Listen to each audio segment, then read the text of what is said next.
Are you just going to tell us when we're on? The red light's going. Okay, so we're good? Okay, thank you. Good morning. This is September 5th, and we are in the Standards and Assessment Committee meeting for the State Board of Education.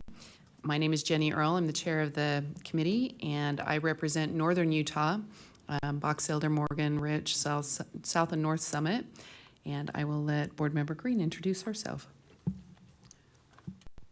Yes, I'm Board Member Green. I represent District 14. Leanne Wood, I represent District 4. Thank you. We're going to go ahead and get started. We don't have any public comment. No one called in or anything? Okay. So we're going to go ahead and get started with our first item, which is R277469 Instructional Materials Operating Procedures. And will you be presenting that? I will be presenting that. So in board meeting last month, we passed... Just introduce yourself. I'm so sorry. Jennifer Wadsworth, Policy Advisor. In board meeting last month, R277705, there's so many numbers, was passed. And that was a result of the HB 191 legislation that came through. So the 469 and 717, the next one on the agenda, are both baby bills underneath that 705. So we need to make some slight alterations to them as well. And we do, I believe Amber is online. Is Amber on, or is she out? Wonderful. Okay, so if we have any questions about the changes, essentially there's been an addition of a definition, and then at the end there's clarification of the review process. Okay, committee, do you have any questions on this one? I just have one question, and it's just clarifying because I keep getting confused. We've been doing packets for, 3 months now? Help me understand line 167. An LEA may award a grade for a credit or replacement credit through the packet method. Can they replace through replacement credit? Because I thought they could not do replacement credit. Can someone help me understand the terminology, definitions, what I'm actually supposed to understand? Okay, do you have that? Amber, do you have an answer to that question?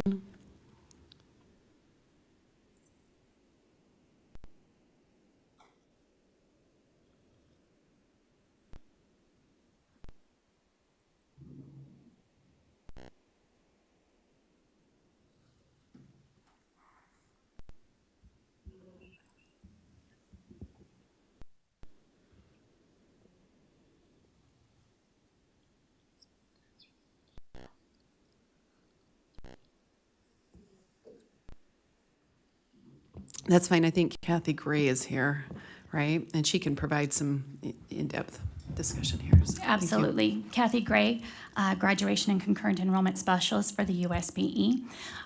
Board Member Wood, were you referring to HB 191 when you mentioned the line? Yeah. Could you tell me which line that was again? It's 167 in the rule. Oh, in the rule. Got it. An LEA may award a grade for original credit or replacement credit through the packet method. And Okay, is that the most recent version of 705? This is actually in 469. In 469? Yeah, on line 167, which actually is direct from code. It is direct from code, but we actually corrected that in 705 because grade replacement cannot happen through the packet method. It never could. And the definition in the bill even specifically mentions that it can't be. And so that was just a error by putting it there. So we corrected it in 705. So does this need to be corrected here? So my understanding is that in this actual definition, the grade cannot be replaced, but the credit can, correct? My apologies. I don't have that one up because I'm over 717 and not this one. Yeah, they can absolutely replace it. They just cannot replace grades. Okay, so I'm going to read it out loud, and I think you're right, but let's just make sure it works. So it would be an LEA may award a grade for original credit or replacement credit. I guess what it sounds like is that you can do the grade for original or for replacement credit. So Through packet method. Is there two different clauses there. Yes. Okay, thank you. I wonder, can we do this? Can award replacement credit or grade for original? Can we just switch those so that there's not the confusion?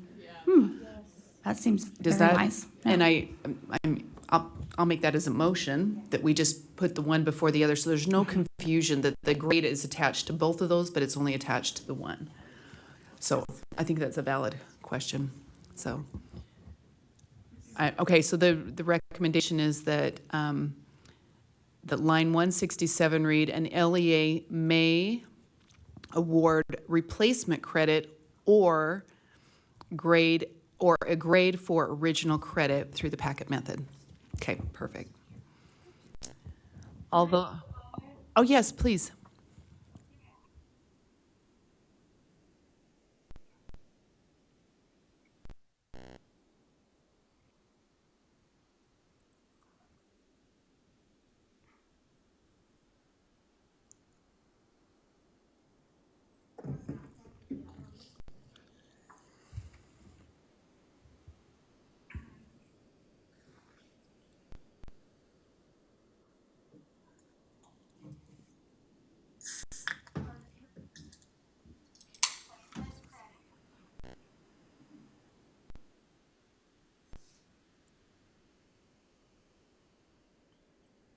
And board standards, there's a big difference in packets. And as of yet, we don't have any packets that were approved for a grade recovery, right? Okay, comment on that?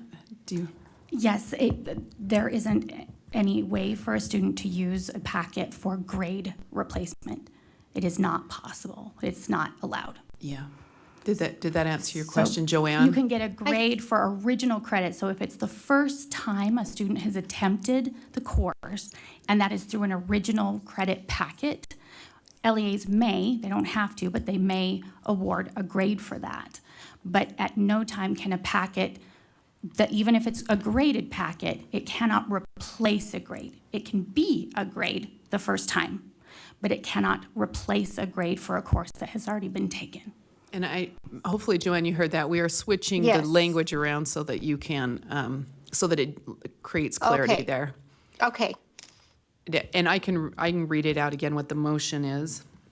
Can you switch screens to the motion stop? Just one second. And I think it adds that clarity because you're right, we don't want the confusion there. So I think I can read it out what it is, but we'll just wait till it's on. Okay, so the motion would be that on line 167, it would read, an LEA may award replacement credit or assign a grade for original credit through the packet method. And then the rest of that, so. That's much more clear. Thank Yes, you. thank you.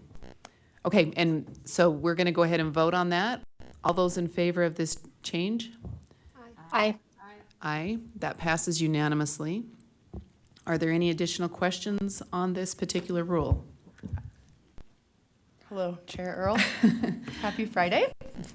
I have a question about if we are considering any potential code change on this. I see this as the packet says curriculum, and the board is responsible for setting the standards. The LEAs are responsible for creating the curriculum. And I would hate to see a world in which we are approving and looking at every single packet that comes through. And so I didn't know if that was something that we were considering. So it's the LEAs and they have to follow our standards. They have to be as rigorous as our standards, but taking away the responsibility of the board to be approving every single one of these packets. I think it already, and you can correct me if I'm wrong, the flexibility is already there. The LEAs can go through their process and approve their own packets. Yeah, but online,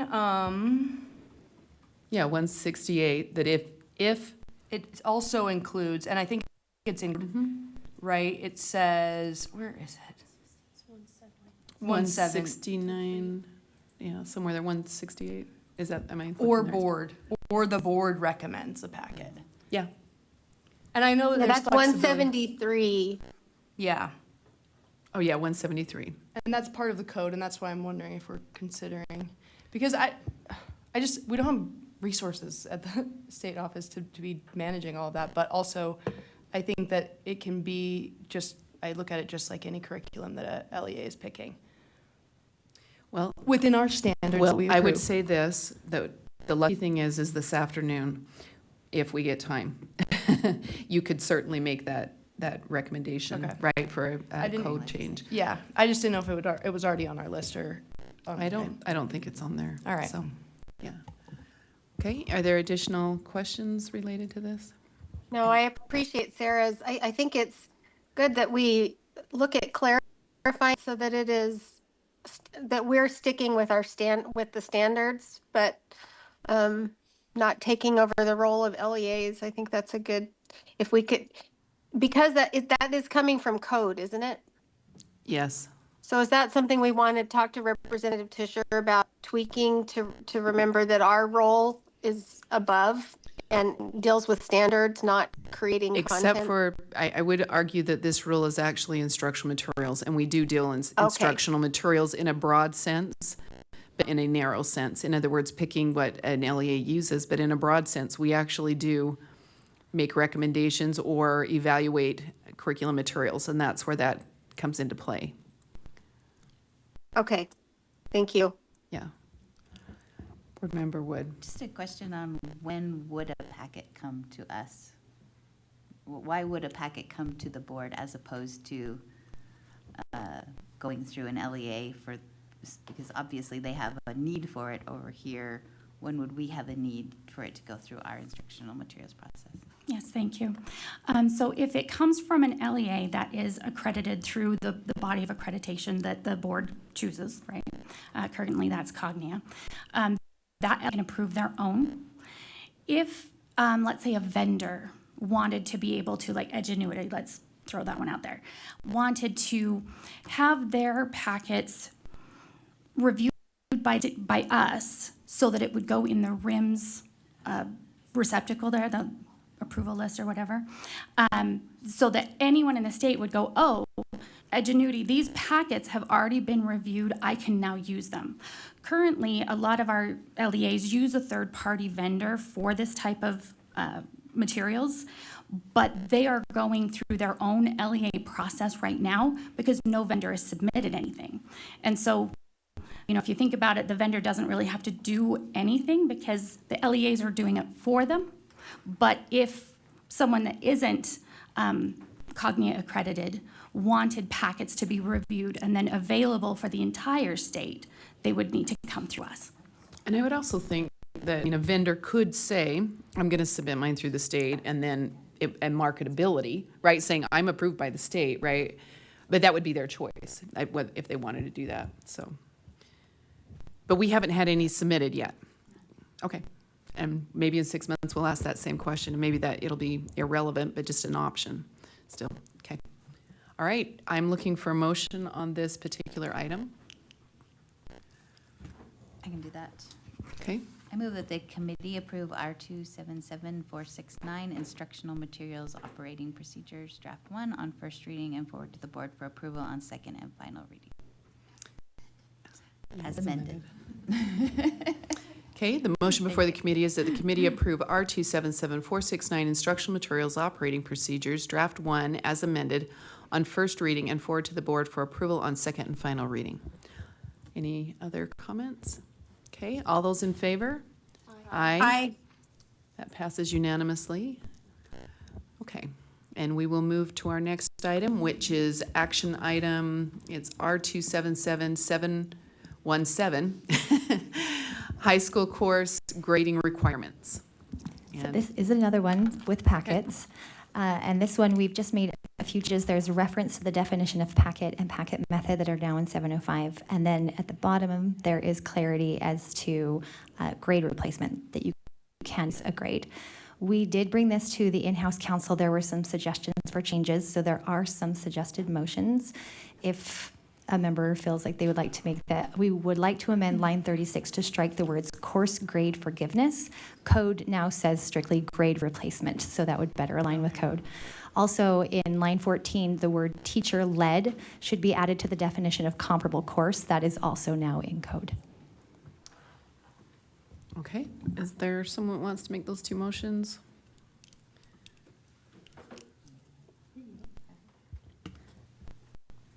can do that if they come back.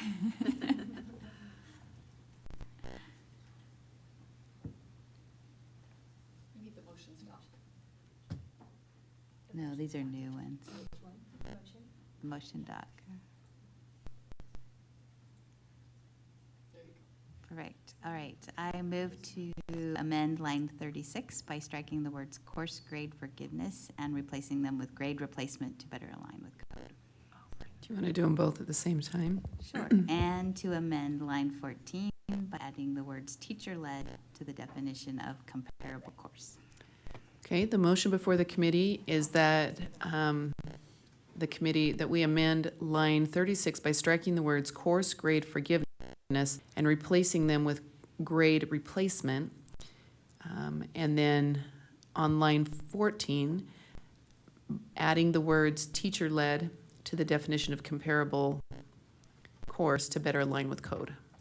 Can I see where Yeah. is teacher-led being added? Line number 14. But where? Oh, I see what you're saying. Oh, teacher, so it would read teacher-led comparable course? Or is that the? Jennifer Wadsworth, Policy Advisor. Yeah. So in the definition of comparable course in code, it is a teacher-led course. So the definition would say comparable or comparable course. And then in the definition itself, it will say teacher-led before course. Means a teacher-led The teacher course. has to lead the course, yeah. Are we striking comparable? Mm-mm. No, because in code, the comparable course is the teacher-led course. It can't be comparable unless it's teacher-led. So it's gonna read comparable course means a teacher-led course. Yes. I'll just confirm. So it will read comparable course means a teacher-led course that fulfills the same graduate credit requirements as a course for which a student seeks to improve a grade. Yeah. Just to clarify. Yeah. Okay, thank you. Okay. Any other comments to this? Okay, we'll go ahead and take a vote on that. All those in favor? Aye. Okay, that passes unanimously. Any other, do you have any other items on this? Is that it? Okay, I'm looking for a motion for this item. Okay, Turn your mic on. go ahead. Okay, I recommend that the committee approves R277-717 high school course grading requirements, draft 1 as Yeah. amended on first reading and forward to the board for approval on second and final reading. Is that the committee approves R277-717 high school grade course grading requirements, draft 1 as amended on first reading and forward to the board for approval on second and final reading.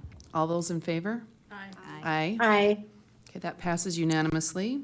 And we are on 3.4, R277721 Prime Pilot Program, Amendment and Continuation. Me again. So the PRIME program was replaced with First Credential in this last legislative session. However, we will not have a master plan for First Credential until it's presented to Education Interim in November. So there will be a new rule to replace this one. This program does still have funds that need to be distributed, but it's reached its continuation. So we are suggesting that we continue it on for now, and we will suggest that it be repealed when there's a new First Credential rule. The amendment is to add oversight, which is a Category 4. Okay. Just, I can have a Yeah, comment? yeah, please. I just have a comment. Thank you for the agenda memo, because I read through the whole thing. Yes. I went, wait a minute, this program has been canceled. Why are we doing this? Like, I have this whole email drafted in my head. And then I went back to the memo, and it was like, all the things I was thinking. So thank you for being so clear and concise in your memo. I would actually duplicate that same thing, because I went right to the rule, and then I was like, I'm looking up the laws going, wait a minute, this is not existing more. And then I'm like, oh yeah, that's right. So thank you. Do appreciate the thoroughness on that. So I'm looking for a motion, unless there's additional questions. No, we just approve it, because it's the draft that's before us, I can do that. so. I'd like to make a motion that the committee continue and approve R277721 Prime Pilot Program Draft 1 on first reading and forward to the board for continuation and approval on second and final reading. Okay, the The motion before the committee is that the committee continue and approve R277721 Prime Pilot Program Draft 1 on first reading and forward to the board for continuation and approval on second and final reading. Any additional comment? Okay, those in favor? Aye. Okay, I think that passed unanimously. Any, right? I heard a couple ayes, but okay. I didn't hear any confirmations otherwise, so that was unanimous. All right, we are to 3.5, information on Senate Bill 127. This is the Early Learning Outcomes Improvement Quarterly Update. And Julie Clark, welcome.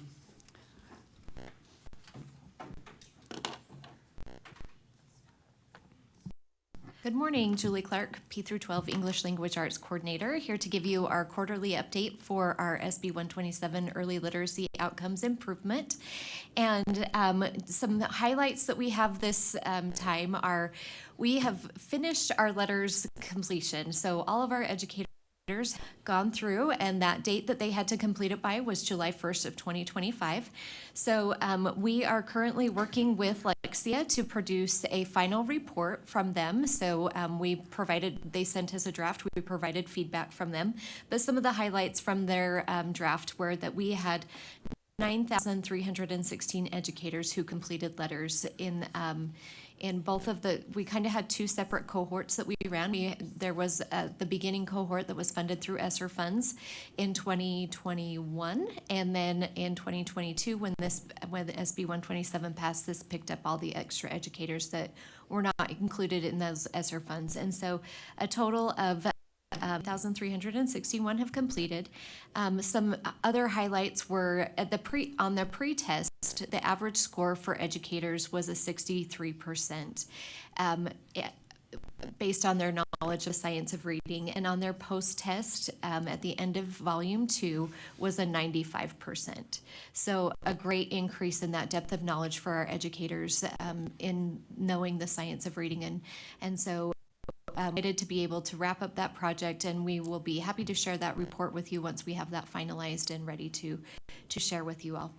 And then another thing that we have going with this is our change management. So this is another requirement that all administrators are required to participate in, and we will be starting our fourth cohort in February. So we're currently registering our last group of administrators for that.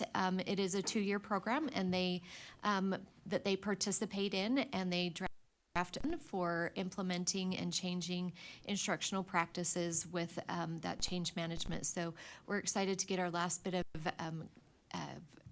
principles through that. And then the other highlight was we had our Kids Read Now distribute the books over the summer to 72,152 students were able to receive books in their homes over the summer. And then also with the quarterly brief this month, we added our reading on grade level report as well. So that was also attached in board backup for you to be able to see. And I believe I asked Kelsey to email that out to you guys, so you should have that as well. So that's another document there.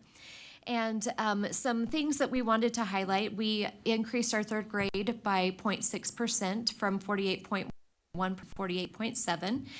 But some other highlights that we really wanted to look at and see is that first grade group from 2020, well, our first grade has increased since 2023, 3.8%. So some significant increases in that first grade space that we're seeing. And then also, we tend to see some very stagnant data with our second. So this year we were super excited to see improvement. And I know 0.7% doesn't seem like a lot, but when you have negative or stagnant growth in a grade, to see any improvement is a shining light. And so we were very excited to see some movement in the right direction for our second grade groups as well. So, and just as a note on there, the kids that were in first grade last year at the end of 2025, so those that the reading on grade level for them was the 49.3%. Those will be our third graders come 2027. So that's kind of the cohort of kids that we're really kind of keeping an eye on. So, just looking for that continued improvement with all of our students, but really focusing on seeing, keeping a close eye on that cohort of kids as they go through. And I would be happy to answer any questions that you have regarding any of the additional programs we have with our SB 127.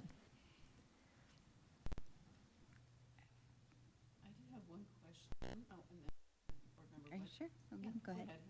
Okay, 2 questions. One, can you remind me where we want them to be at the end of this? Yes, our goal is to have, am I on? No. I got both red and green. Oh, no, I don't have any. Try the one next to you. Okay, now they're both off. Oh, no, that's red. I know mine's not working either. Neither's this one. Or did we lose? Mine isn't either. Okay, so we're all down. Yeah, Just Leanne. I'm on. So walk around. Here you go. I'll go back. Okay. But we can, if, Like me to wait, I just want to make sure everybody is able to hear. Yeah, yeah. You- this one seems to be working. We're gonna go. Okay, Don't turn it off. sounds great. Okay, not to anything. So our goal is to have 70% of our third graders reading on grade level. So our goal is 70%, yes, by the end of the 26-27 school year. So, yeah. Just keep it there. Just keep it here? Okay. Oh, yeah. Do you want me? I'll just move it. Christine will be our, Getting your steps in. Sorry. Sorry. Just one more. Yeah. So I noticed, okay, you talked about the kid now, some of the other things. So one of the parts that I'm super invested in is this family engagement. There's nothing listed on there. Can you update us on, had the original contract, we changed the original contract because it didn't really connect with families. How's it going? And is it doing what we want it to do?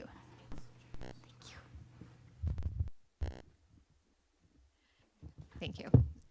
So our community engagement project, we didn't report anything out on it this time because we were working with MGT to update some of the contract with that.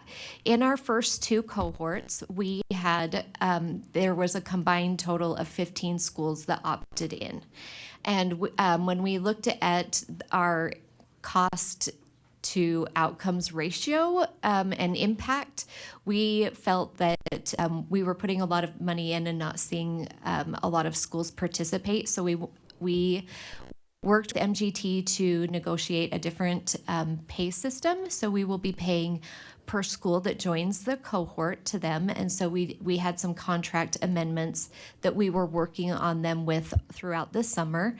That contract is currently with them reviewing the final things and waiting for them to sign to submit back to us. But for cohort 3, we currently have 32 schools opted in to participate in it, and we are looking at paying them a per school price as the per completes the different pieces of it. So we have changed that just a little bit, just to make sure that we are being fiscally responsible with our finances and our funding for this. You know, so we didn't include any updates about the project just because we were in negotiations with them and kind of paused for a moment. Yeah.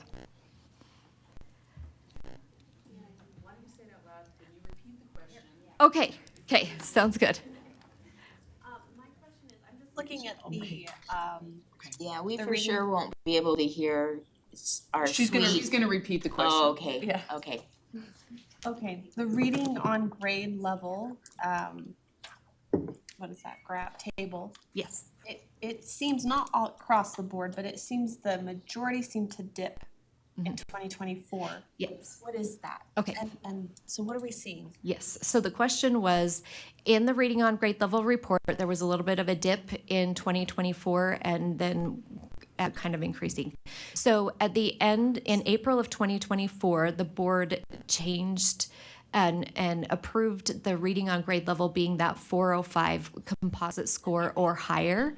And previously it was based off of a Lexile score. So that is why there is the little asterisk there, and there's a little note down at the bottom. So just the measure that was being what the cutoff was for reading on grade level changed. So, yeah. I have a question. So, with letters, it's a very expensive program, and I'm wondering, because what we kind of saw is like it's a good science, right? Is what we're told, but we saw like half of our LEAs go down. And so I'm wondering, like, are we not testing consistently? Are we not, like, what's going on there if we're spending a lot of money on letters and we're not seeing the scores, we're seeing half of them go down? Oh, maybe it works now. No, maybe not, but. I think I'm off now too. Okay. I believe, Joanne, can you hear us online? Yes, I can, and I could hear Sarah just fine. Okay, so he's turned on the overhead. Okay, so yeah, so if we have invested all of this, it looks like, what are we training? 9,420 people, right, have gone through it.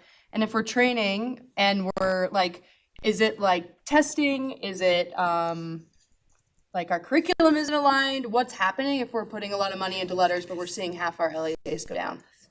So there is a lot of change that was happening all at the same time. And so we, 2 years, or letters takes 2 years for educators to be able to complete. So our educators who started in 2021 were finally through at the end of the 22-23 school year. So change in practice, we're just starting to see. And research does show that, it's very distracting. Research does show that it takes like 3 to 5 years to start seeing implementation change outcomes. And so, and in the middle of all of this, I think it works now. does it work now? Yeah. Working now. Oh, except for now this is Leanne's. And It's okay. It doesn't matter. we got to give her another one or something. Yeah. Okay. We'll go here. Thank you. Testing. Yep, I think we're good now. Okay, so also part of the requirement was that LEAs needed to get a curriculum that aligned to the science of reading. So along with them learning letters and trying to implement the things that they were changing, they were also getting new curriculum, trying to understand how to implement new curriculum. And some of our LEAs are still in that process because curriculum is expensive, right, and it takes a lot of time. Another thing to think about is Acadience is our measure that we're using. It's our assessment that we're using to measure reading on grade level. Acadience is a screening assessment, and so it is used, a screening assessment should be used to identify those students who are in need and what supports we can provide to them. So it is kind of putting a very big microscope on something that we should be using to just identify students to be able to support them. LEAs are responsible for training their testers and the people who are assessing their students. So our assessment team does provide trainings all throughout the year to LEAs and whoever they send to become testing administrators. And so ensuring the quality is there for every assessment can be tricky when we are testing hundreds and hundreds of people across the state. And so there can be a very difference in how it is assessed. So I guess, yeah, I appreciate all of those. That's a great explanation. So are we thinking that just with time, more LEAs will have better aligned assessment and testing, and then also more folks trained on science of reading, and then more folks being able to be trained on letters? And so that will then, because right now, like, our scores are just really sporadic. Yes. And part of the thing too is our new teachers coming out of higher education. So we aren't doing any more cohorts that are state sponsored of letters. So if if an LEA would like to continue to train their teachers in letters, that is up to them, and they are having that cost on them. But we do have requirements in our higher education systems where they are supposed to be implementing this knowledge so that our teachers come out of higher ed with the knowledge of the science of reading in order to be able to start from ground zero. And so, Okay, but so that they doesn't do help have us that. if a teacher comes Yes. here from out of state. Correct. So just like, it's just a, okay, Yes, just a yeah. USHE thing. Okay. Yep. Whew. I don't know how to fix that, but thank you for your answers. We're putting it on your shoulders, though. Board Member Brinton, you have a question? Yes, I appreciate Sarah's question. I just want to I love looking at results and I'm just wondering, like Sarah, like what do we need to do to see improvement? Is it just spending more time with teachers? And is letter something in science of reading that all the districts are forced to have? Is this something they can choose into? I'm curious the background since I'm newer on the board. No, absolutely, and I appreciate that question. So yes, letters is more of giving the teachers the knowledge of how to teach students how to read and write and comprehend reading and instruction in English language arts. And so it is not a program that that is like a curriculum that is implemented in classroom settings. It's more of a professional learning for them to learn and gain the knowledge of the science of reading to expand and deepen their knowledge of how to teach students how to read more efficiently. Does that help? Yes. Okay. Thank you. Yeah, I mean, I'm just looking down the scores once again too, Yeah. and there is, it just, some of them are just steady and, you know, similar, and then some of them like a 30-point decrease, then a 30-point increase. Yeah. It's just interesting. So, and that may just be application of assessments and different things, right? And trying to get it There's a balanced lot of right. factors that can play into it. Yeah. Yeah. Okay. Any other questions while we have Julie here? One more I just question. wanted one tiny thing, Chair Earl. Yeah, go ahead. I love that 72,152 students got books this summer that they got to read. Like I love the Kids Read Now like that program is amazing. It's just I can picture just these kids in the summer getting this book in the mail down and being able to read it, and an opportunity for these kids to be able to, or the parents be able to be like, oh, you got a book in the mail, let's sit down and read it. And I think that is so awesome. Yeah. If I can, I might just want to add also that something that our team is looking forward to doing, and we're very excited about this year, and we are going to be hosting 6 regional literacy nights around the state. So not all of the schools that qualify for the Kids Read Now program opt to have their students receive those books. And so this year we had those books delivered here, and that was 42,000 books. And so at our regional literacy nights, we're super excited to be able to take those books and make sure that more kids can get those books for free. So we are excited about that. That'll be later on in the year, hopefully in the February to March time. So we are looking forward to being able to do those 6 regional literacy nights around the state to really focus on literacy and get parents involved and families. And we're looking to be able to provide sessions for parents to be able to learn how they can help their students at home around with phonological awareness and phonics and writing and comprehension and lots of different things. So we're really looking forward to being able to do those around the state. Thank you. Vice Chair Wood, you have a question? Will you just invite us? Absolutely. We will invite you. We don't actually get to spend a lot of time with students. Yeah. In this particular work. Yes. Yeah. I think we feel that too sometimes. Yeah. Very Yeah. good. I think that's it. Thank you so much. Oh, can I Joanne? say something? Yeah, sorry, go ahead. Yeah, that's okay. I just love this. Thank you so much. I'm wondering if we couldn't do some kind of fun marketing campaign, like to encourage parents to read with their kids, and how drastically that changes the outcome for students, and our children if they're reading at home in their families. So I don't know, could we come up with some cute flyer or catchphrase and, Julie's saying read? yes. She's about cute flyers. I don't know, something that they could, like districts could put on their home pages that we could send out and help them, and like some kind of like party to encourage reading as you go around the state. And I'd love to be there if you're down in my area too, to just cheer you on. Yes. So thank you. I do believe we have one planned for between the Iron and Washington area, because we want to make sure that both those areas can be involved down there. And absolutely. And I think there's some exciting things that are happening that that are kind of behind the scenes that would be right up those lines. That would be awesome. Thank you. Thank you. Board Member or Vice Chair Wood? Sorry, I just had one question is there a reason why you have, I mean, that's a lot of schools, 42,000 books of schools that are not opting in. Is there a reason why we're not? I will defer that to Christine, who oversees that. Yeah, it's just an interesting thing where if a school has the opportunity to get their child free books, it's a parent opt-in program. So it's like there's not forced. Why would a school not say, at least we're going to provide the opportunity to let the parents choose? Because it seems like it's stopping the parents from choosing.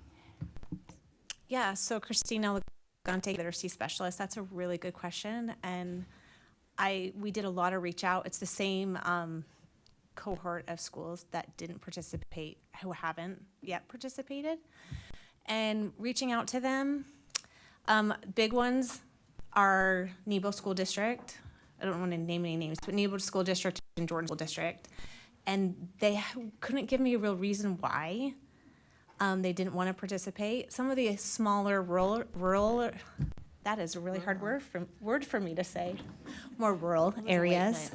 Yeah, those more rural areas just felt like it wasn't something for their community. They were already doing some things already in place, and so they didn't want to duplicate efforts, so they chose not to participate, or their community wasn't okay with, the sharing of the addresses and things like that, so they were responding to that need. But when you have two big districts that didn't participate, that's where the bulk of the numbers come from. Yeah. About that, so do it sounds like we contract for a set amount of books no matter who takes them. So there's a level of waste built into the funding for the fiscal note for this. What is that? I forget what that was for the kids read now. It was in the total contract is like. The total contract is an estimate of K through 3 students that were in when we signed the contract a couple of years ago, Right. that were identified as Title I students. Mm-hmm. So we used that number. Right. Yeah, so that's the number we used. And I think this year we had over our number qualified. We were at like 75,000, I think. And that number 74,000 is how much we have contracted for. But we knew we would have LEAs that didn't participate. I mean, they let us know the first year we did the program. This is our 3rd year. So we were fine with having 75,000 not participate. Not have all of them. Is the All of them. Sorry. 42,000 that you have right now, is that combining 2 years, or is that do we No. anticipate, and what's that feedback that we can give? Okay, so we that's a work through really, this? that's a really good question. So last year, what we did is we just sent them, we worked it with our vendor, Kids Read Now, and those schools that didn't participate, it's not that some of them, the schools didn't know about it. We work with the districts, right? The districts. We reached out, we got the names of the principals, and we sent them a message saying, we're sending you these books. They belong to your students in kindergarten through 1st grade, and that's how we did. We sent it directly to those schools to let them use those books. And so then this year, we just made the decision that we would try something different this year. And we're trying to make sure that the regional literacy nights are in those areas. So we have one planned for Nebo, for example, so that we're hitting that community. And we'll communicate that with, like, if they're gonna renew this or do this again, so that they understand, like, where the numbers are actually landing, and,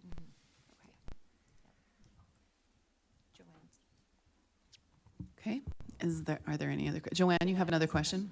Yeah, I just am wondering, looking at the list of the different schools and the percentages, is there any kind of collaboration with, I know it's a lot of charter schools and maybe it's that they're smaller that seem to be knocking it out of the park with reading. I just wonder if there's collaboration with those schools who are doing it really well to bring in their feedback and techniques as we look at trainings with other schools and districts. Yes, actually, our team is going to be going into some of those schools to do some observations and see what's going on and talk with their teachers and look at those things and the practices that are taking place to see what they are doing so that we can share that with others. So yes. Okay, that's awesome, because I look and see like American Preparatory Academy's got 72% reading Yes. on, some of them are just awesome.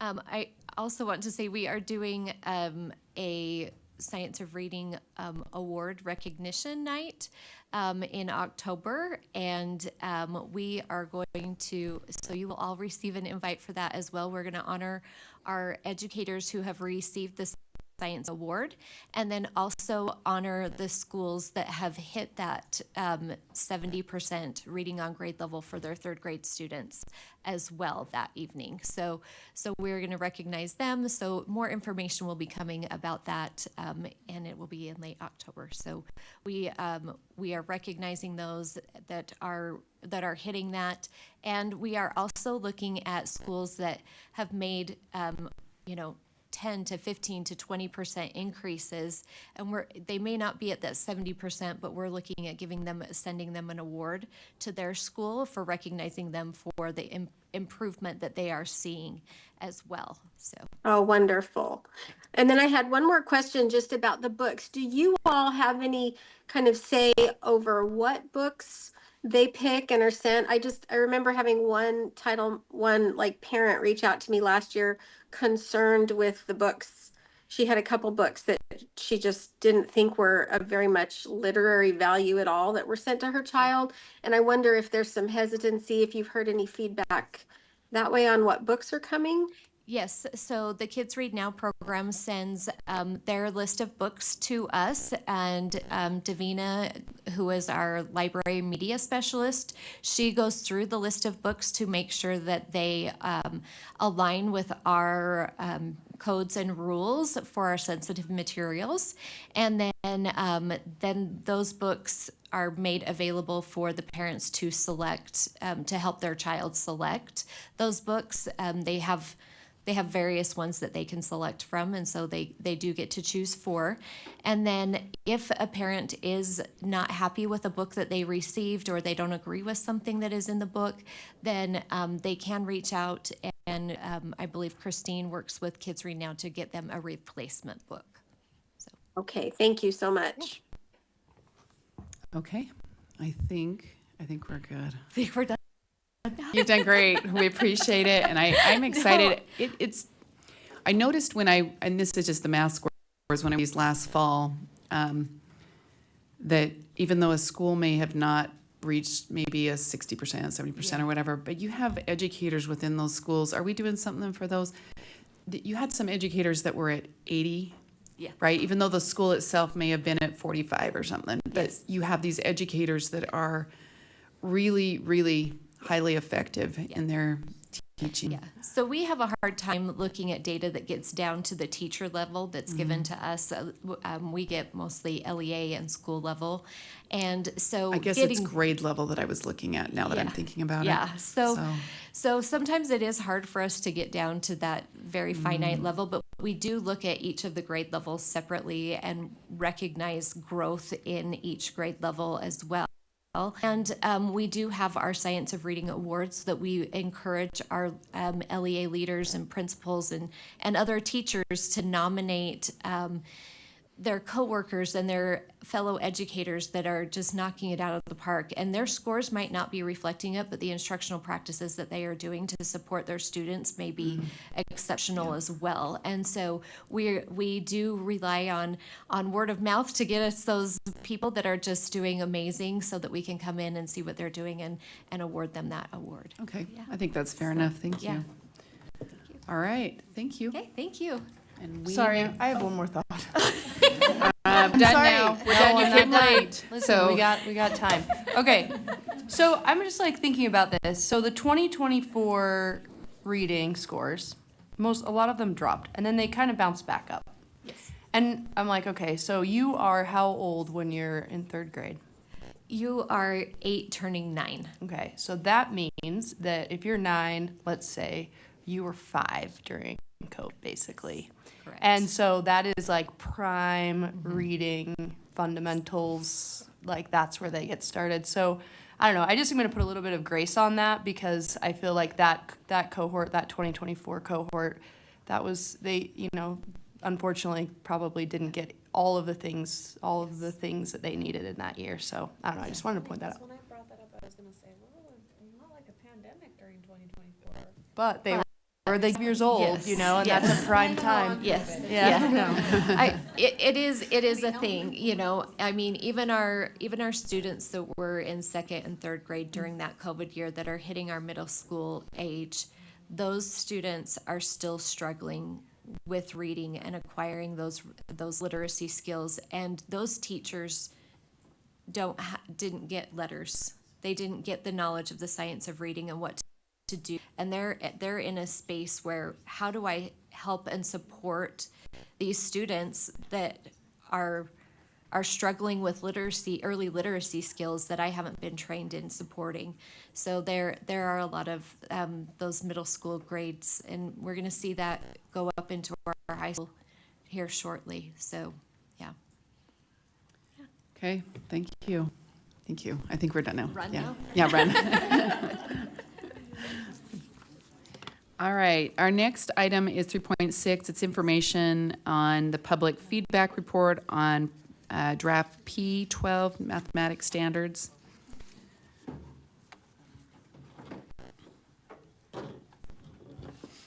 Hopefully there's no mic chaos this time around. Molly Basham, I am the mathematics specialist.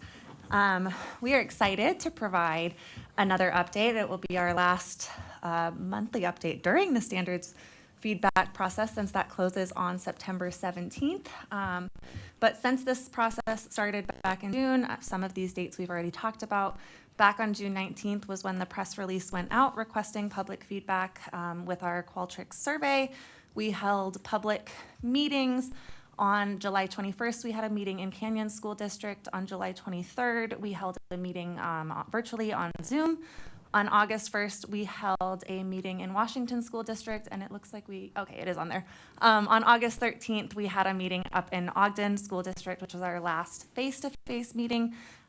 This didn't make it onto our backup document, but we also did have not a public comment meeting, but a check-in with our writing committee on August 26th, just to start some informal discussions of what we're seeing in that feedback so far and getting some of their input on that. At those meetings, if you scroll just a little bit, Andrea, on the July 21st meeting, we had 10 people in attendance. The July 23rd meeting, which was that virtual one, we had 31 people in attendance. The August 1st meeting in Washington County had 15 people in attendance, and on August 13th in Ogden, we had 6 people in attendance. At the time that we put this backup document in, we had 255 responses on the Qualtrics. When we reviewed that earlier this week, after backup had already been submitted, we had over 321.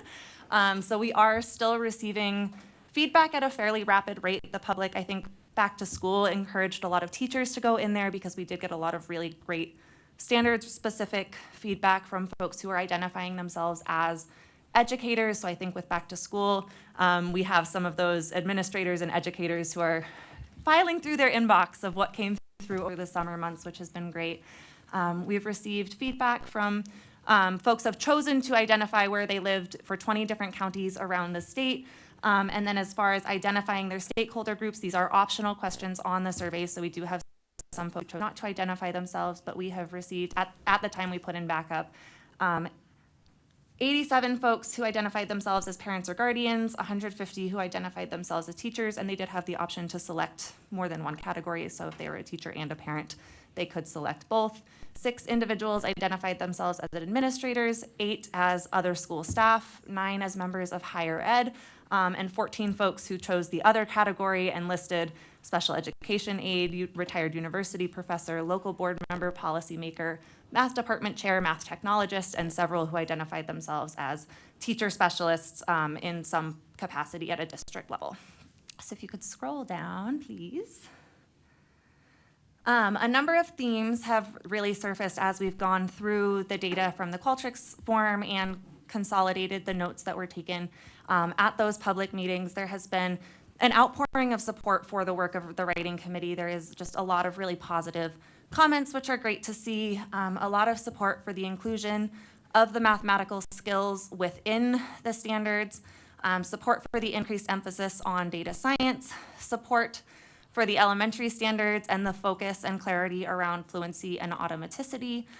There's been support for the inclusion of choice within the secondary 3 pathways, support for including time and money standards. Can we scroll a little bit more? Thank you. A little further. There we go. Feedback has been provided. As we said, there's been an uptick in teacher responses as we've come back to school in August. And we've received a lot of great feedback on specific standards, on how folks think that clarity can be improved, which the writing committee is really excited to dive in and address those feedback. We have received responses on both sides of the discussion about maintaining our current integrated secondary math model with secondary 1, 2, and 3 versus switching or providing an alternative traditional algebra, geometry, algebra 2 model in the secondary space. That's something that the secondary math writing committee has talked about pretty extensively in that meeting we had in August. And they do feel right now that with the feedback that we've received, they want to, when we reconvene with them in September and October, they do want to look at how those standards that have been written could be rearranged to reflect that algebra, geometry, algebra 2 model, just to look at what sort of additional work might be required to take the standards and flesh out what the 3 courses could look like in that model, what additional work would need to be done to make them balanced courses. So that is something that they are planning to do when we reconvene this fall. And then during those public comments, in-person and synchronous meetings, speakers really address the need for clarity around what the expectations are in those secondary 3 pathways. Some folks kind of found that as written was confusing and weren't quite sure how that would look and be addressed in their LEA, especially with our timeline for standards adoption when many LEAs are enrolling high school students now in the fall. There was some concerns about what implementation would look like if they were needing to switch courses next school year versus implementing the following year. There were great conversations about honors courses and whether or not we needed to identify specific honors standards, and then conversations around the naming conventions for the data science strand and the secondary 3 pathways. Next steps, the writing committee will reconvene. That August 26th virtual check-in did already happen now at this point, and we are working with the writing committee to get additional dates scheduled. Once that survey closes and we have all of their new contracts for this year all finalized with our purchasing agency, and then we will continue to share updates with you, and we will provide the writing committee's responses to all of the feedback from the Qualtrics survey and those public comments meetings and an updated draft of the standards when they have finished their work this fall, when we move into that next step in the process, which is step 10, when the full USBE board gets another 30-day window to look at that proposed draft and provide any suggested amendments, which the writing committee will reevaluate, provide their feedback before we take the draft back before this committee in step 11. What questions do you have? Like on a diatribe here. Thank you, first off, that was Yeah, thank you. a lot. We have had so much fun. Not everyone would have this much fun, but we as a team have had so much fun going through this feedback. There are some colorful and entertaining pieces of feedback from the public, but also some just really thoughtful, genuine amazing, even just today, Melissa and I this morning were with the teacher fellows from the Teacher of the Year nominations, and so many of them were asking these really thoughtful, deep, detailed questions because they have already looked at the draft standards and they were wondering about some of the proposed changes. So it's really cool and really just uplifting and heartwarming to see teachers like passionate and excited and eager to provide feedback on these standards that are going to impact their work. Thank you. I have two things. So I wanted to make sure I'm understanding. They are going to put a draft standard pathway, which is the Algebra 1, Algebra 2. They are going to do that? Yes, that is correct. That was something that they talked about during that August Okay. 26th meeting, just based on what they're seeing in the conversations that are coming, or the comments that are coming through the Qualtrics form and the conversations that were had and Okay. the notes that were taken during those synchronous public feedback meetings. They do feel that it's worth looking at what that could look like with our standards of Okay. here's what an integrated path looks like as it's drafted and the updates that they make based on the current feedback, and what those standards could look like with a traditional algebra, geometry, algebra 2 pathway. Okay. That you saved me having to make a motion there. But I just want to make sure that is happening for look. And I just want to, if you want to, I mean, this is one thing you can look at. The NWEA, when you go to their assessment, they have the integrated, and you can see exactly what they test in the integrated. And then you have the traditional college pathway that, you know, we've used for years, the standard pathway. And that's, that you can just see, they cover the concepts, but yes, in different years, right? So it's, I don't think it adds, we've been told it adds the complexity. I'm not sure it does. It just is a preference on which way you, when you introduce the concepts. The other thing is, I think a lot of algebra classes do, quote unquote, integrate. When I say integrate, when you're talking about squares and you introduce that, you would have components of a square, right? And the area of a square is s squared, right? Or, you know, the side squared. So, I mean, you naturally introduce those. So there's some components to that I think are definitely overlap. Like I said, you kind of saved me maybe making a motion that they do that. So I'm glad to hear that feedback is coming. The other thing I have a question about that. Is that you keep going? If you have Okay. another thing that's off topic, we might as well stay on the first topic. Yeah, we can stay on that if you'd like to. Go Well, ahead. so we're having the writing committee write traditional pathways on top of or add additional adding additional pathway at this point. Is that what you were saying? I hope so. Yes. But, well, I just am, because that to me breaks how our standards process works, because we're not in that part of the process. We're past that part. I mean, and I understand where you're coming from, and I get the idea of having both of them there, and I totally understand, but it just feels like we're breaking our process by having them go back and create that at this point. I don't think that's accurate. And the reason why is we put it out in the, well, first of all, if you went back, we've asked for it all along. It was almost every meeting we've asked for it. Plus, one of the recommendations was when we actually voted on it as a board is to consider that as one of the pathways to have available. So I actually went back and watched all of our meetings last year, all the presentations and that, and said, were we unclear? We were not. We were not. Okay, You might well, have wanted it a certain way. No, I but, don't have yeah. a way that I want it. I mean, and I will say, though, it's not a traditional college pathway anymore, because higher ed, like, if you look at Sully Community College's math and how they're teaching math to students, they're not doing a traditional pathway anymore. It's different. They're focused on fundamental math because they're seeing low success rates, and then they're seeing that there are students that go into sociology and they need statistics over taking calculus or whatever. But I will say that I just want to, I like process, and I like following process, and I understand, and I'm sure that you've gone back and seen all of those, what the recommendations, and you are highly engaged, more than I am with this, but I just wanted to, I just want to publicly thank the writing committee for going back and doing it at this point in the process, because it feels like, if you can disagree with me on that, but At this point, we're at public comment. That's where we're at. We're not at include, because I would love to have that pathway then would have been included in public comment, and it can't be as much.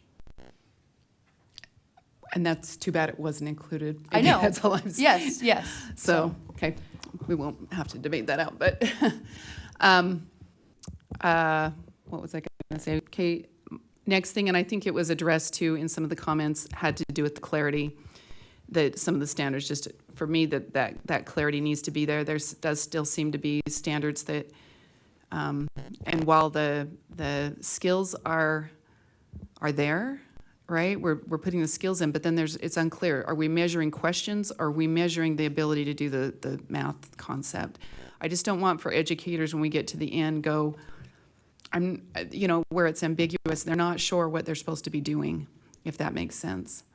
So, anyways. Other thing, and this is what I was just asking. I was like, can we set up, and I guess this is maybe for this committee or the board to ask this question. I'm not sure if it's silent, but I feel like there's questions I would ask the committee, because I found like when there's a communication, often you get rid of the barriers or the misunderstandings that are there.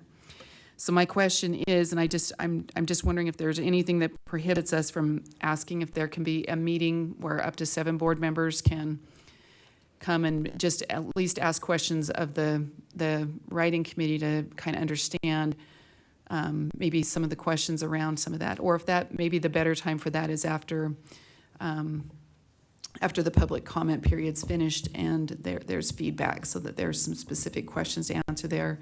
I don't know, can you maybe speak to what your thoughts are on that? I would defer to Leah and higher leadership on whether we could have an additional meeting outside of the process. We do plan, and we've talked with our writing committee about having at least 2 representatives from the writing committee come to be available to answer questions for the board when we bring that draft back to standards and assessment during step 11 in the process, and when we bring it forward to the full board in step 12 after this committee approves the draft. But I would defer to.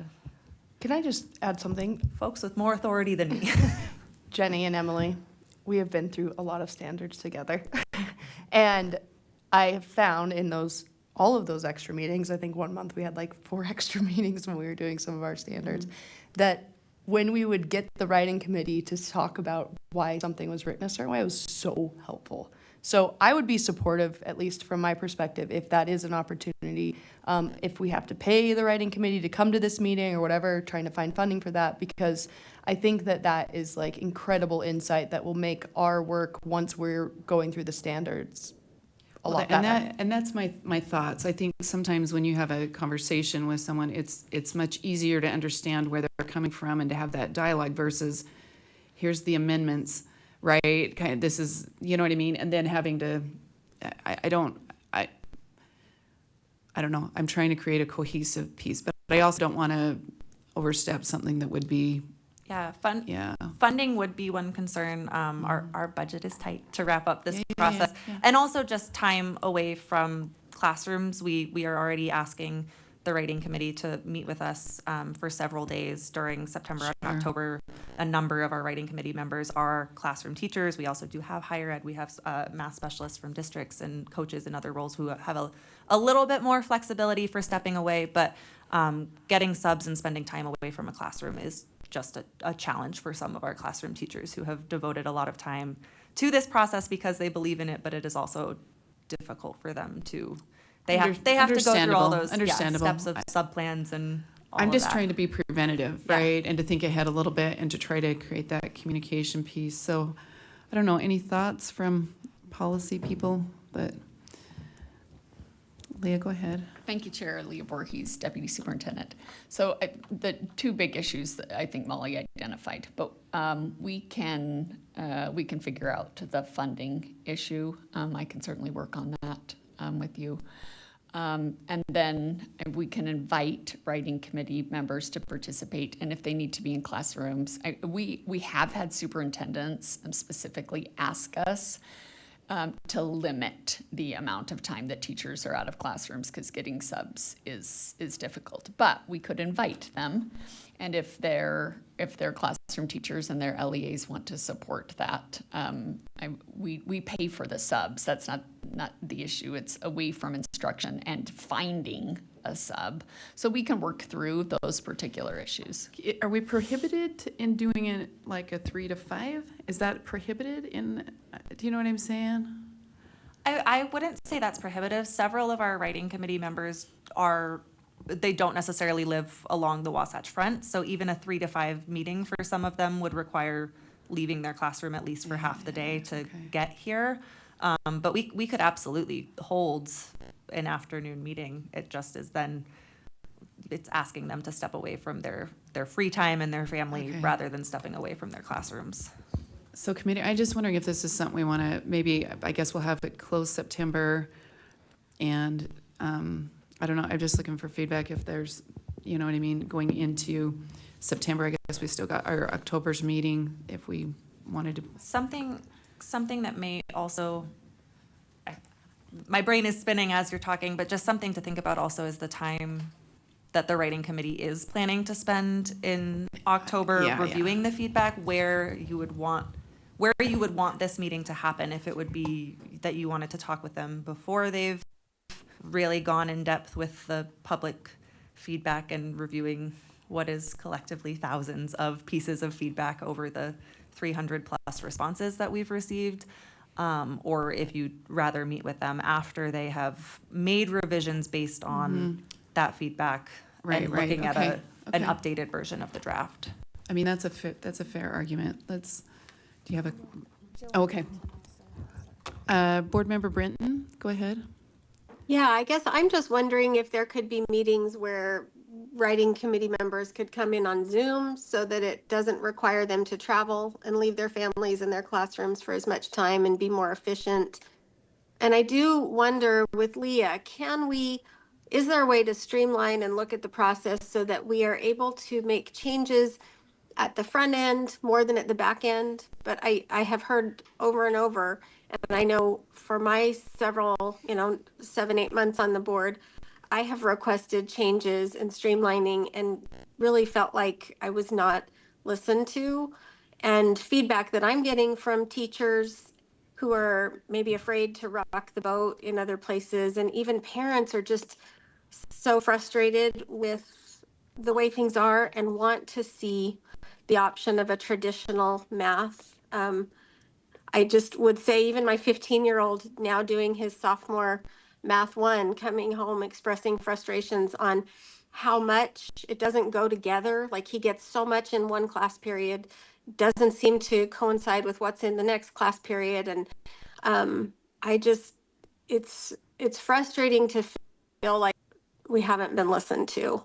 And disjointed is the word that stands out to me the most from the August 1st public meeting from one of the math teachers in Washington County, feeling like they can't get as deep in the integrated math, and I think Sarah hit something on the head when she said that rates of college classes where we are seeing math where they're having to catch up because they can't do college level math. Is it Math 1 900, or they're having to get refresher courses in remedial math because they're not prepared for college. So how do we look at those results and respond and do better for our state?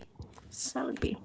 Sorry, just to be clear, I was more so talking about how higher ed is focused on like fundamental math now, because students that are going into technical programs, or if they're going into humanities versus if they're going into engineering, they need different types of math for what they're doing, rather than having someone who's going into family and consumer science take calculus. They don't need calculus for family and consumer science or whatever. I'm just using a random major as an example, but. Gotcha. Well, I called Utah Tech last year and asked them about their Math 900, whatever it was, and they said they have seen over the last 4 or 5 years it grow exponentially. So then they're not coming out of high school as prepared to do higher level math. So that would just be my feedback. I'm hoping, I want to see the traditional path mapped out for us. And maybe we look at how we do our standards process so that it's more streamlined. Well, you're in luck, Joanne.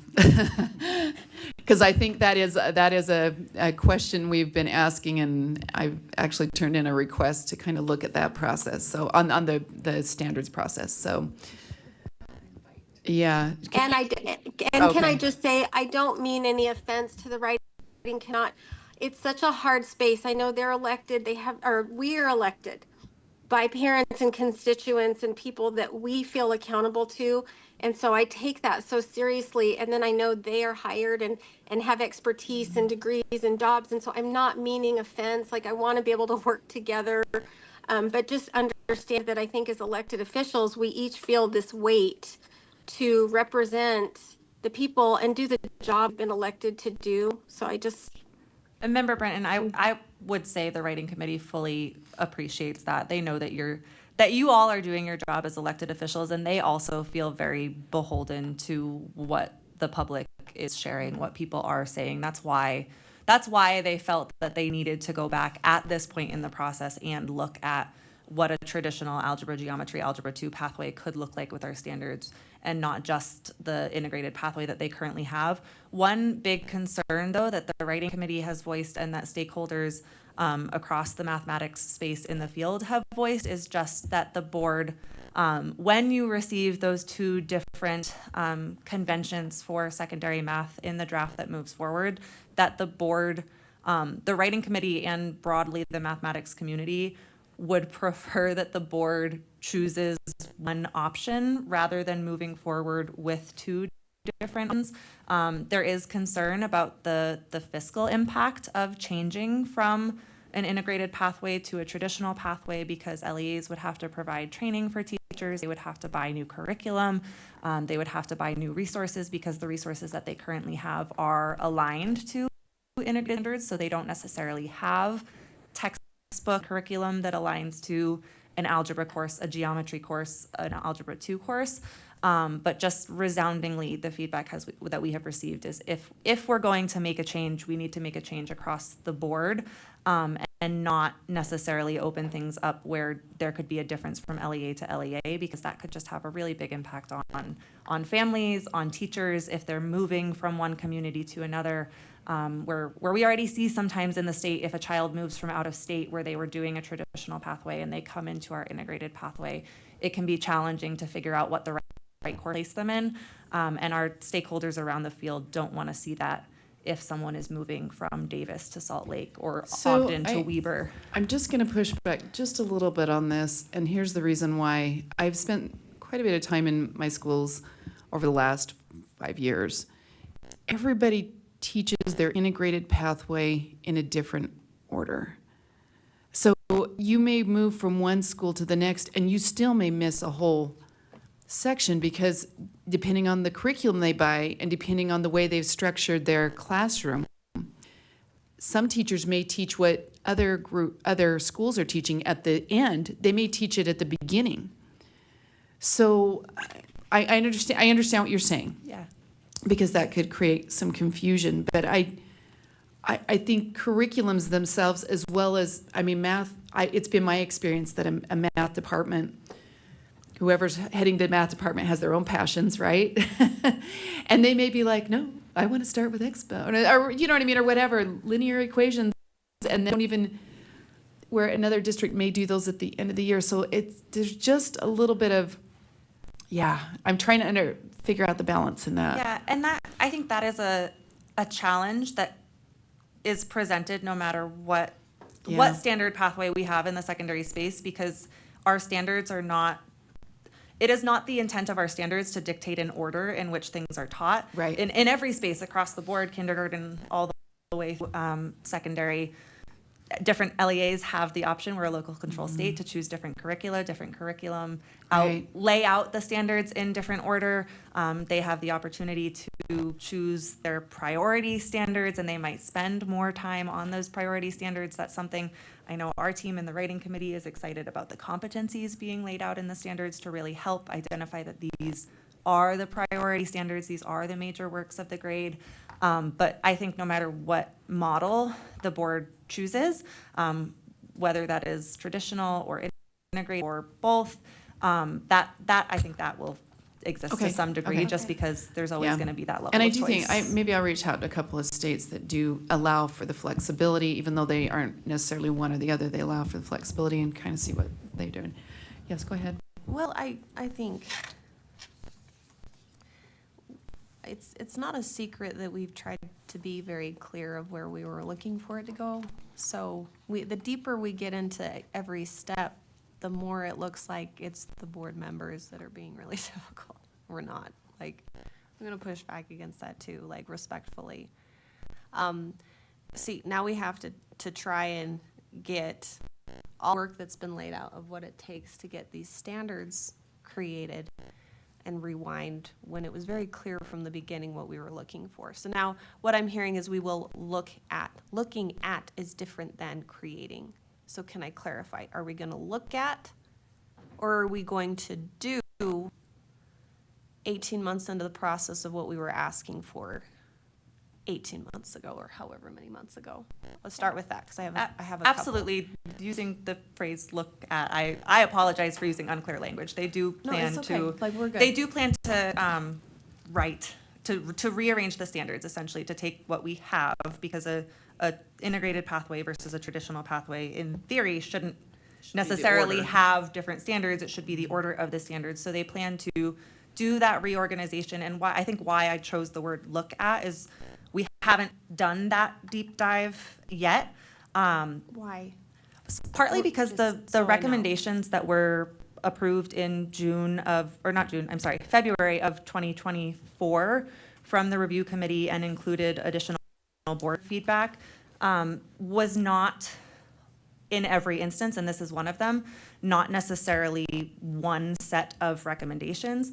The recommendations that came from the review committee specifically said that they recommended maintaining a integrated pathway, and there were additional recommendations from board members that were approved and added on to that list of recommendations from the review committee, and it was in those additional recommendations that there was a piece asking for an integrated pathway to be the option. So the writing committee was put in a position where they had to go through recommendations that were somewhat in conflict with each other and make a choice.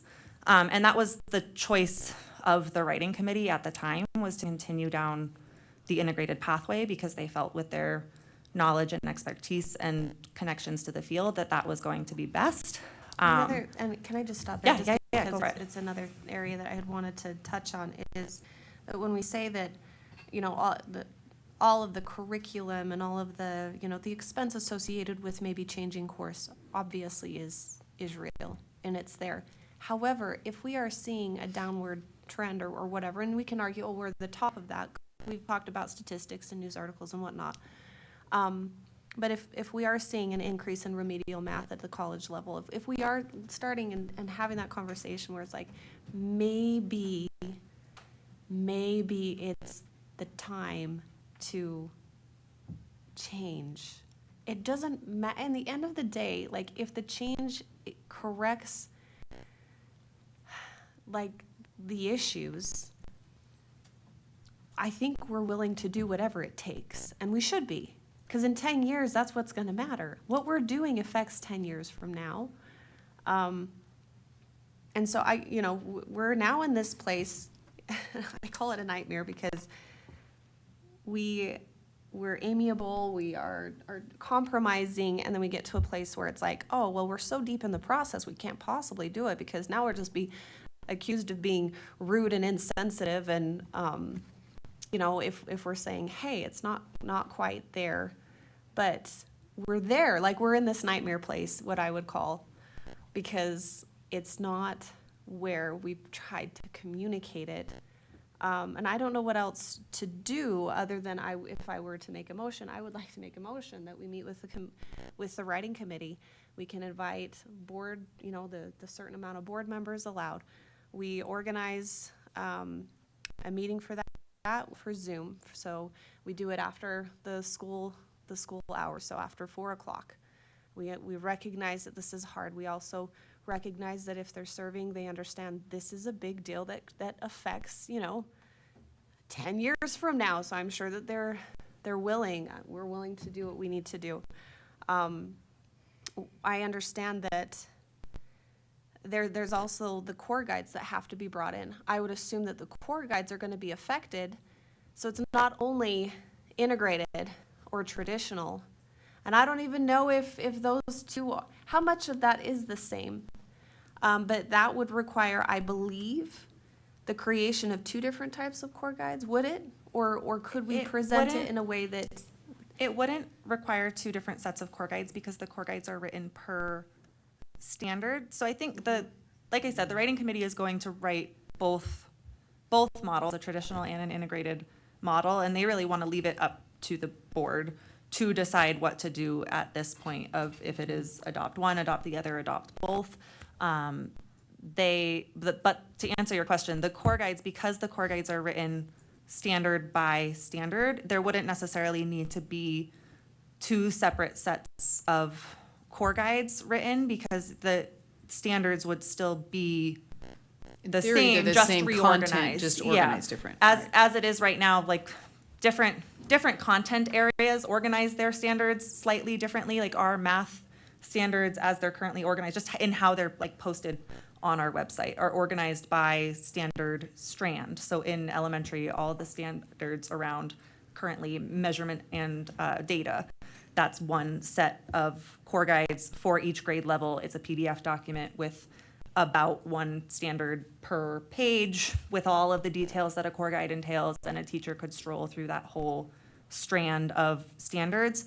In the secondary space, if we move from traditional or from integrated to traditional, there would still be an algebra strand, there would still be a geometry strand, there would still be a data strand, and those core guides wouldn't necessarily need to be separate. And I only bring that up just because I also want to acknowledge we know this is a big lift. Like all across the board, this is a massive lift. I am advocating obviously for a traditional option, and I do that based out of the feedback that I get, even at, if we look at the numbers for remedial math, if we look at scores across the board and all the different forms that they manifest themselves, the feedback about kids being able to go into 9th grade doing calculus because they have the foundation with the cumulative. The gentleman that we yesterday says it's cumulative. It builds up on itself, but there is feedback that the integrated, what are they learning? They learn 3 different concepts in one day instead of building up and scaffolding their understanding. So I'm advocating that we can simplify the mind of a child in how they learn. Maybe we forget as adults what that feels like. No, and I hope we don't. I have a great workshop if you ever want to do it. I would, That's actually. fabulous I for would putting love you to in do the that. mind of a child.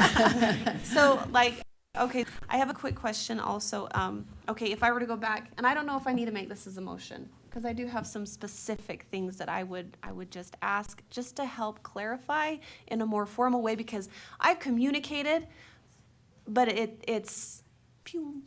So if there could be like a check mark thing here of what we would like to have happen before we get too deep into the process, because that's being used now. And I don't like that. So I have a question also. I'll come back to a motion. Secondary 3 pathways, could you define that?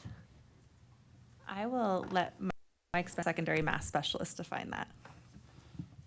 Yes, Mike Spencer, secondary 3 math specialist. So the secondary 3 pathways, there was content that the committee wrote that was identified as math for all content. So when they went through and they looked at the standards, they said part of the feedback from the community as well has been around the number of standards and around all students needing all of the math that's there. Specifically, Math 3 has been a concern that it's directed towards a calculus pathway in the current form. And is that necessary for all students that engage in it? So as they went through and they looked at the content, they defined, hey, what math is necessary for all students? And it felt bigger than what could fit in 2 years of math. There were still some concepts that they felt like weren't in that 3rd year. So there is some content that the committee is envisioning would exist in each of the pathways that are there in Math 3. So there would be one pathway in Math 3 that would have that content and then content to prepare for a STEM field or for a calculus pathway. There's another pathway that it's around data science and statistical literacy that would also provide a pathway that would be for students that would be interested in pursuing something in a statistical background or in the health sciences or something else that does not need to prepare for a STEM field. We're already seeing in Math 3, there's a decent number of students that parents are opting their child out of Math 3 to pursue other options. And the writing committee wanted to provide options that led to further opportunities and not necessarily into a course that was a dead-end course that didn't lead to potential pathways in the higher ed system. So being able to tie into a statistical pathway that tied into something like Math 1040 that expanded opportunities versus taking a course that they take it and now they're not prepared for a higher ed education course. And including some flexibility in that could be built for a CTE pathway or something else. Those standards have not been written, but the intent of the writing committee is like, hey, we have this Math for All content, but we could build that into other pathways that maybe would be useful for the community as well. Can I ask a question on that? And Yes. that would that incorporate in what Wasatch has been working on? So that would be a pathway that could be. So that's one of the things they that's the talked about as 1050 well, is or the that you 1010. could do that Math for All. And what Wasatch has done is they said, we've taken some concepts from Math 3, and then we've incorporated that into the Math 1010 content as well. Which probably So- has to do with that foundational piece, Yes. right? It's those So- foundational pieces. So that would yeah. be an option that could looked at as well. It's like we have this Math for All content that we want to make sure is included, but then that also could be an avenue that communities could use to move further ahead. There's been lots of positive feedback around the opportunity for students to be able in that third year of math to be able to make some choices in that that allow them to connect with their future goals that families are interested in. Thank you, I appreciate that.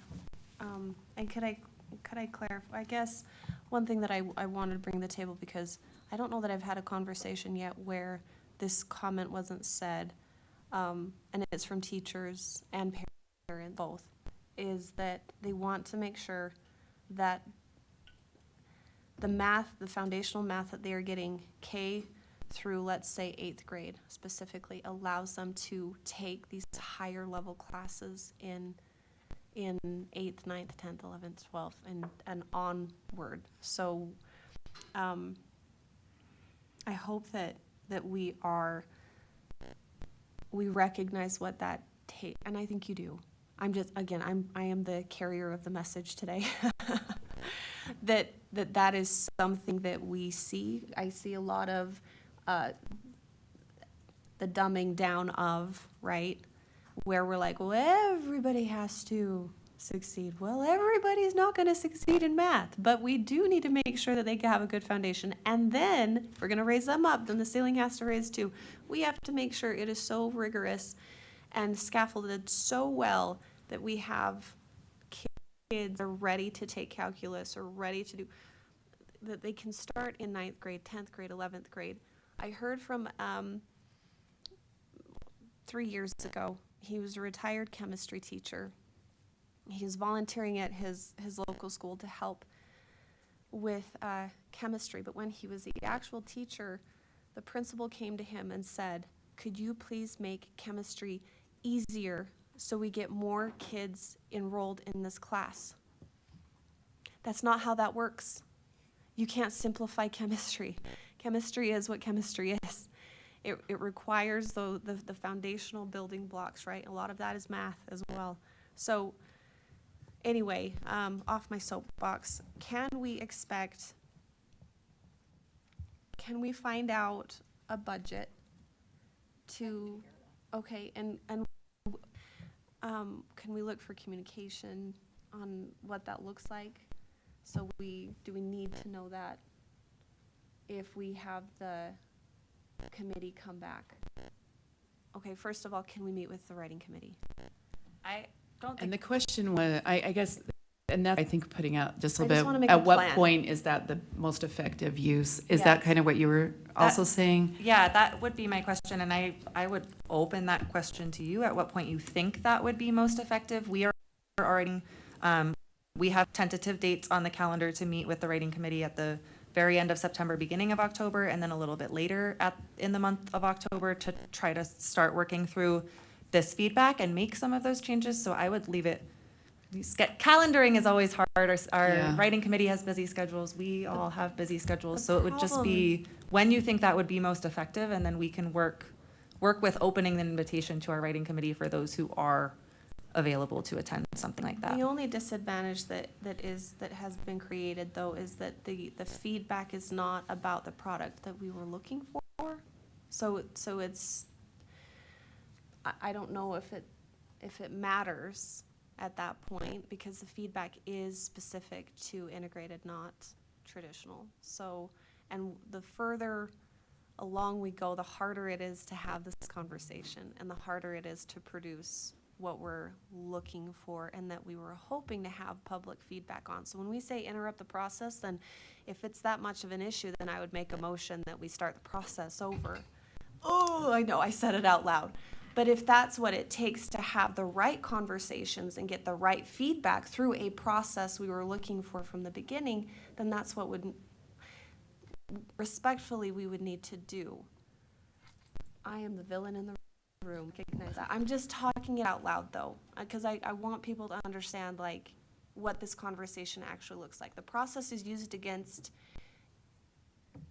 trying to be productive in our feedback, but the process should be used to help organize and present something that we would like to see happen.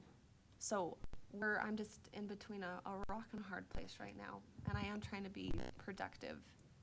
So do we wait for the 17th and we get the feedback, and speaking to you guys, we get feedback, we have a timestamp so we know, like, that part, that step is solid, and then from there we could build out what that looks like. Chair. Yeah. I just go ahead. want to, so, okay. To be clear, we have a process that we approved. Member Green and May were part of that process of approving the process and creating this process. We've gone through it. We're at a point now where I am comfortable and fine with Member Earl's rationale for how we're adding the traditional pathway. I'm not going to use the word integrating the traditional pathway in, but we're putting that in there. That's going to be part of the process what you talked about at the beginning of this discussion. Okay, so we're there. And we're going to have both of these to look at. I think it's a great suggestion to meet with the writing committee to understand. But here's the thing that I highly discourage that we go down any sort of pathway is that I am not a math expert. I'm not a science expert. I wasn't a English language arts expert. I'm not, right? And so I rely on the writing committee and feedback I get from my district, from LEAs and from educators in those areas to provide input. I promote constantly. I've done it multiple times on social media. I've mentioned it in like my STEM Action Center board, asking people to go give public comment, because I think that is such a valuable tool that we have. And so we're at the point now where we're getting all this public comment, and as Molly has been saying, how she's been sorting through that, and she gave us a great summary of that. We're going to get to the point now we can talk about this traditional pathway and fundamental pathway, and I think that's great. I don't think that we're in a disaster zone, and I don't want to imply that all of this work has been for nothing, because I think we're still in a good spot. And one piece that I really, really encourage and hope for is that as we approach these discussions, I would like to not have anecdotal evidence. I do not live through anecdotal evidence. I hunt this one teacher, like that's anecdotal. I need to look at math standards for the entire state. So if someone can come to these discussions with reasons why, and we have reasons and plenty of evidence that is not anecdotal about the math standards that we have now and the way that the writing committee has written them, we have things that show that that evidence-based not anecdotal research that says that this is a great way to teach math. Again, I am not an expert, and I go off the science and the research and the test scores. So that's what I have to go off of. So I don't want to have discussions in math standards as we go through this process that is anecdotal. I heard, this person said. I need to see evidence to have rationale as to why one is better than the other, or making decisions about how we should teach math in the state of Utah. So I think it's a great idea to meet with the writing committee to hear their rationale. I think it's a great idea what Member Earl suggested, although I can give you a hard time about the process, but you did give me a good argument about integrating this traditional pathway.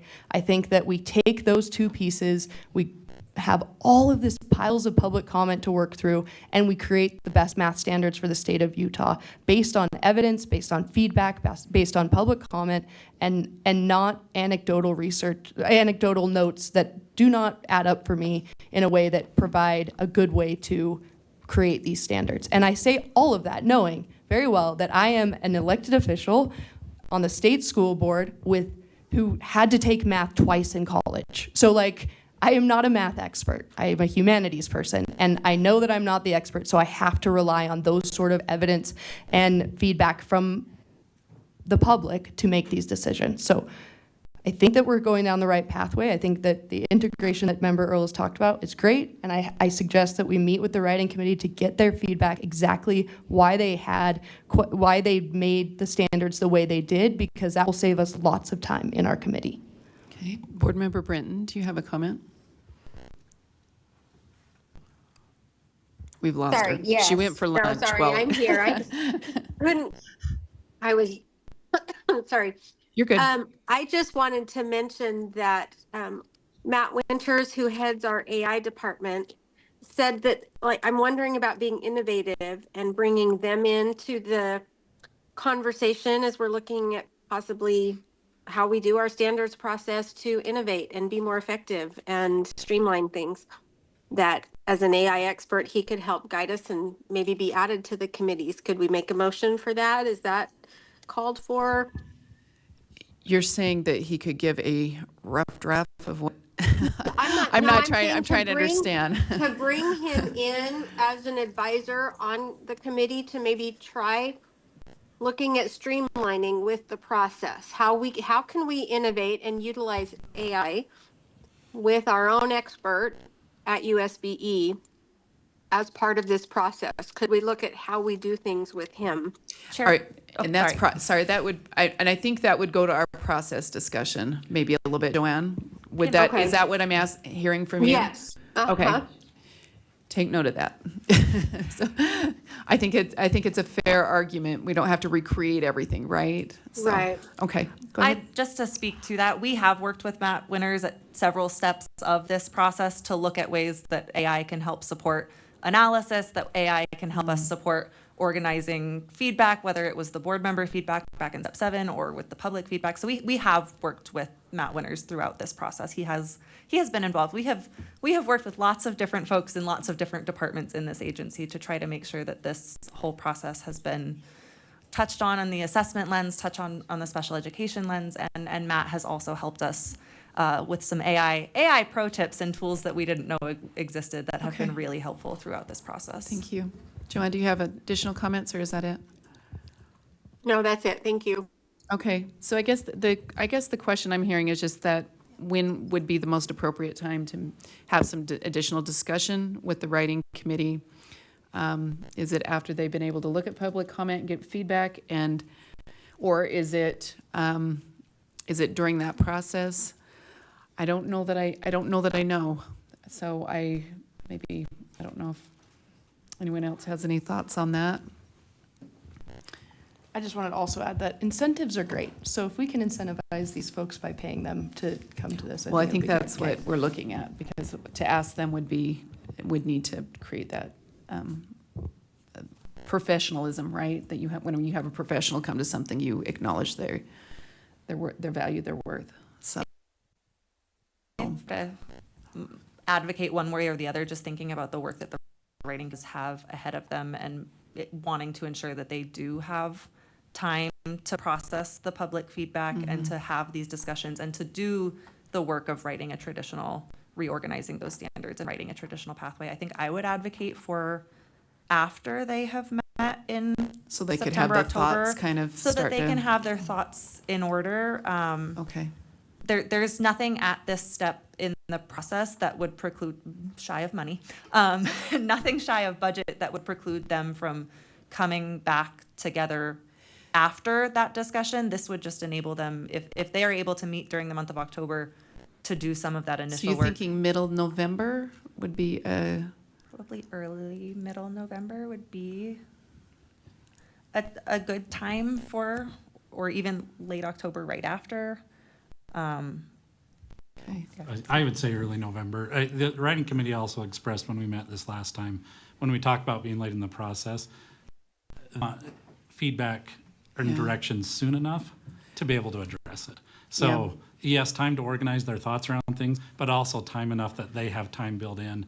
They also don't want to a point after you guys review for the next 30 days and then have, hey, go back and make this major Yeah, so shift. let's do, They I wanna mean, let's do incorporate it now. end of October, if we can shoot for that. If that doesn't work, then, well, of course, we have board meeting the first week in November, so we're already getting into that weird November spot and December spot. But if we could maybe look at the last week in October for a possibility of just meeting, and then we'll put it out for board members that are interested in attending to have, some more thorough discussion, which would be limited to the 7, so. And that's directing staff. I don't know that we need a formal motion. Anybody have anything else they want in there? Okay. All right. And with that being said, public, we would strongly encourage you to still weigh in. You have another, let's do some math. Right. You still have a couple of weeks. So, 12 more days? yeah, 12 more days. So anyways, okay. I think we're at the end. I'm looking for a motion. Chair, Yes. can I Yeah. have a point of personal privilege? Yeah, take a point of personal I don't even privilege. know if I can, but. You just did. Okay, thank you. So I wanted to introduce the new STEM coordinator. Nathan Ott has separate employment from our agency, and Jenny DeFries, who has been a coordinator in our agency for several years already, is going to become the STEM coordinator officially in 2 weeks. She used to be the math assessment specialist at USBE for a while. So she's been a math teacher, and she has a science endorsement, and so she fits really well with this team, and we're excited to welcome her. Welcome. Do you want to make any comments? Or I guess we'll get to hear from you probably soon enough, right? Yeah.